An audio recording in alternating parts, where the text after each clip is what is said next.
শেষ হলো অমর একুশে বইমেলা 2020।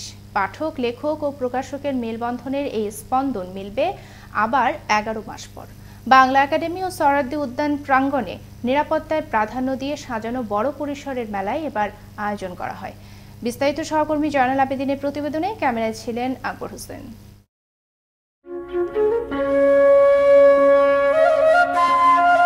বইমেলার আনুষ্ঠানিক সমাপ্তি ঘোষণা করে মেলার আয়োজক কমিটির বাংলা একাডেমি। শেষ দিনেও দুপুর থেকেই ছিল বইপ্রেমীদের উপচে পড়া ভিড়। বিগত বছরের থেকে এই বছর মেলায় ক্রেতার সমাগম বেশি হওয়ায় খুশি লেখক এবং স্টল মালিকরা। আমার এবার দুটো বই বের হয়েছে, দুটো কাব্যগ্রন্থ।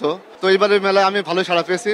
আমার যারা ছাত্রছাত্রী আছে, বন্ধু বান্ধবী সবাই এসছে এবং এই মেলায় এবার মোটামুটি ভালোই বিক্রি হচ্ছে। আমার কবিতায় গ্রাম, বাংলা, প্রেম, ভালোবাসা এবং ঈশ্বরকে নিয়ে লেখা হয়।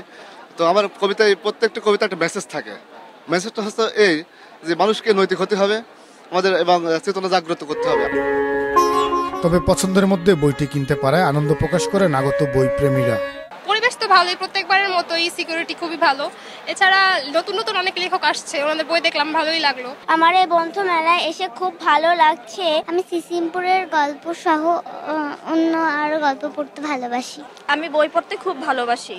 এখানে পরিবেশটাও খুব সুন্দর। আর আমি এবার ফার্স্ট আসছি এই মেলাতে, আর কিছু বইও কিনেছি। আর বই মানুষের প্রকৃত বন্ধু, এটা সবাই বই পড়লে, বই পড়া ছাড়া বুঝতে পারবে না। হুমায়ুন আহমেদের বই সবচেয়ে পছন্দ করি, এন্ড ডিটেকটিভ টাইপের বইগুলো অনেক ভালো লাগে, থ্রিলার টাইপও ভালো লাগে। বই মেলা হচ্ছে বাসার মেলা, মুক্তিযুদ্ধের চেতনা মেলা। বই মেলা আসলে আমার খুব ভালো লাগে। বই মেলা আমাদের অন্তরে যে বন্ধন তৈরি করে তা ভাঙে না কখনোই। দেশের প্রতি ভালোবাসার সৃষ্টি করে, অনুপ্রেরণা যোগায় শক্তি আর সাহসের।